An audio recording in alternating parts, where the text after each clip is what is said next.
জানেন এইটা শেখ হাসিনা নিজেই নিয়ন্ত্রণ করত আর তার ছেলেকে রাষ্ট্র উপদেষ্টা এবং তাকে কোটি টাকা বেতন দেওয়া হতো, কিন্তু প্রচার করত সে নাকি অবৈতনিক।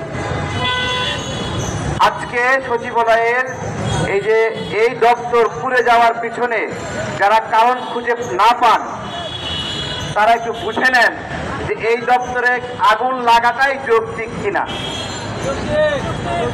না, এই দপ্তরে আগুন লাগাটাই যৌক্তিক, আগুন লাগাটাই কথা।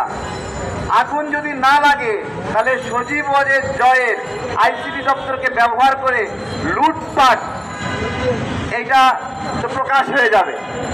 এবং ওইটাই কিন্তু আসিফ মাহমুদ বলছিল যে তারা একটু বোঝাচ্ছিল হাজার হাজার কোটি টাকা লুটপাট কিভাবে হয়েছিল সেইটা, এবং পুরোটা পুড়ে ছাই হয়ে গেছে, পুরোটা পুড়ে ছাই হয়ে গেছে।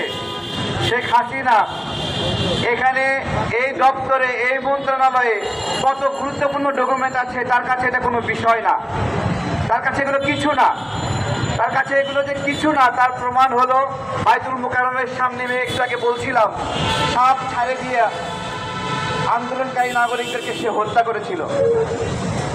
17 জন আহত হয়েছিল, 2 জন মারা গিয়েছিল। সেই ঘটনায় আওয়ামী লীগ নেতারা গ্রেপ্তারও হয়েছিল। ঢাকা বিশ্ববিদ্যালয়ে ছাত্রদের মাঝে বোমা বিস্ফোরণ করেছিল। বাংলাদেশের রাজনীতিতে প্রথম বোমাবাজি শুরু করে শেখ হাসিনা ঢাকা বিশ্ববিদ্যালয়ে বোমা মারার মাধ্যমে। সুতরাং এই বিষয়গুলো আমাদেরকে বুঝতে হবে যে কেন এখানে আগুন লাগাটা স্বাভাবিক, এতদিন দেরি হয়েছে, এইটাই অস্বাভাবিক, এইটাই অস্বাভাবিক।